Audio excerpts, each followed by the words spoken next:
I tell Ctrl-C and put it in Word. This is how put it in Word.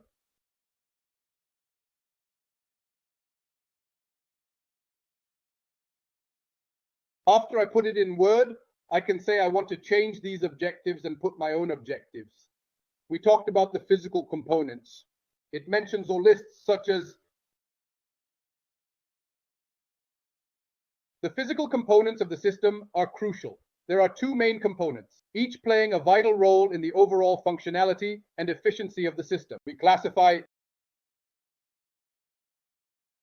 the physical components.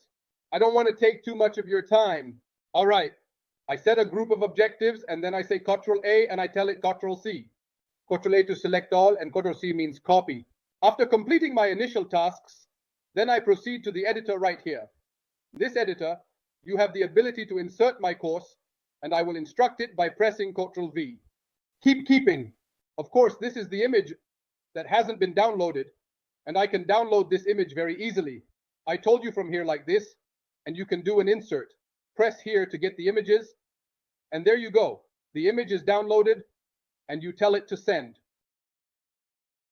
So now we have the first unit, which is the folder for the first unit, and then we went down and got the folder for the second unit, God. So we started to divide it up. Now pay attention, if a student enters the repeated units, if they enter the repeated computer principles and click on the button for the repeated units, what will start to show up for them? The units of the first unit, God. So we started dividing. So the student, be careful with me. If the student entered a repeater, if he entered a repeater of computer principles and entered the button for the repeater units like this, what will start to appear for him? The units, the first unit, the second unit, the third unit, and so on. I don't want to do that to you. This is a way to create or organize content using folders. Organizing content using folders. I create a folder and put a title for the unit, a name for the unit, and I put the objectives for the unit. This is regarding the folders. Clearly press 1 to start transitioning to the modular units. Clearly press 1. Be careful. It's clear, Dr. Aman, clear and valid. Dr. Abu Sina, Dr. Ayed, perfect. Excellent. Let's start with God's blessing to see the second method. What's the second method, Dr. Sami? I mean, some people, okay, this method, and the university is going this way. So there's one question asking me, what about the time? You divided the content, right? Where's the content? The content is that you created a folder for the student, and from this folder, they know the name of the unit, the title of the unit, and what topics they will study in this unit. When the student clicks here, they enter the first unit and start to see its content. Just like this right here, when the student comes here, when he came here and clicked on first unit, he entered the first unit folder. He will find the first unit folder. He will find the content of the first unit. There will be a test on the first unit, and there will be videos on the first unit. Everything related to the first unit. You're uploading the content in multiple ways. We're going to learn about 20 methods for uploading content. In your content, some people like PDFs, some prefer PowerPoint, some like SCORM, some enjoy QR codes, and some, everyone has their own style that they feel comfortable with and think is suitable for their subject matter. Why are we going to our repeated content? Let's go to the repeated units, and I'll start. To upload and organize. I'll create a second method to organize the content. I have the first unit, the second unit, okay? Now I'm going to create a second button right here, and I'll name it to show you the difference between the three. I'll start publishing here and publish here. I'm going to create a second button and name it, for example, lessons. Why the repeated units? I'll call it repeated lessons. I'm going to follow second method for the repeated lessons. You can't have two buttons. No. Two buttons. No. You have a button, right? But I want to show you if you prefer to work with this method or that method. So I'm going to stack them one under the other to show you difference between this and that. I call the repeated units folders. For the repeated lessons, we will follow the second method, which is the modular units method. Modular units. I focused on the term modular unit. I will organize the content of the unit by creating a modular unit. And this is basically about elements that focus on a specific topic that the student can navigate to. Okay, we will name the unit. I want to name it the first unit, the unit. First, you want to name your title, for example, an introduction to computers. Do you see this? You might want to make it a certain color to distinguish it from the other color, whatever you prefer. All right. Then it says you want to put your goals here. Take your time, okay? From here, that's fine. But just keep in mind that the situation is different here. Here, the situation is different for the first unit.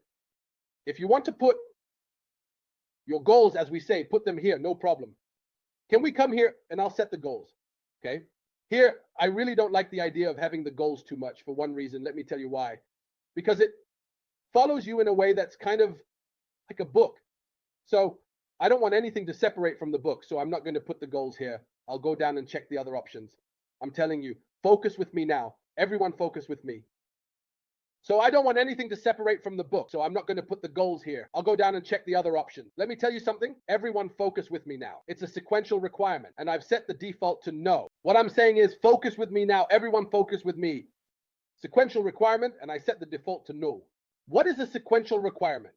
Does anyone know what a sequential requirement means? Does anyone here know what a sequential requirement is? Come on, everyone. I want you to discuss with me so we can benefit a lot from this course. Could you please explain what is meant by the term sequential requirement?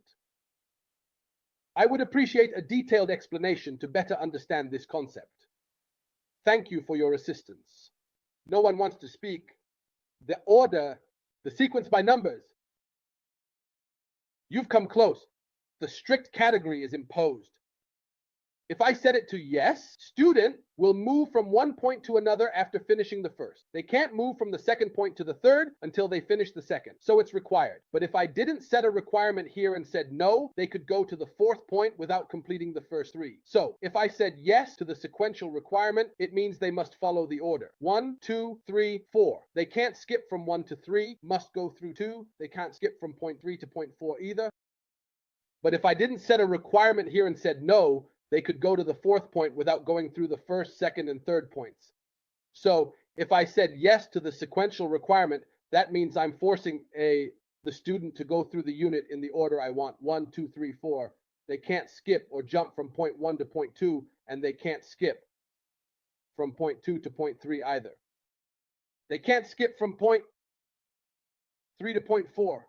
They have to go through 3. This is the individual. We'll do it individually so it shows up clearly for you. It opens in a new window. If you want the student to complete the unit, it will open in a new window, all right? It will open in a new window. Okay, here we allow users to view this content. Of course, it has to be yes so that all the students can see. Now, here's something very important. Pay attention, everyone, because I consider this one of the most important things in the learning management system. Isn't that what I told you at the beginning of my lecture? The learning management system, do you know what it is? It's a system for managing the educational process, monitoring the educational process, and evaluating the educational process. What does monitoring mean? It means I want to see if the student accessed content or not. So is the student following my material or are they not accessing it? So how do I know? That's it. That's it. So is the student following my material or are they not accessing it? So how do I know? That's it. That's it. That's your spy. This is it. This is your spy. That's your eye that monitors the students.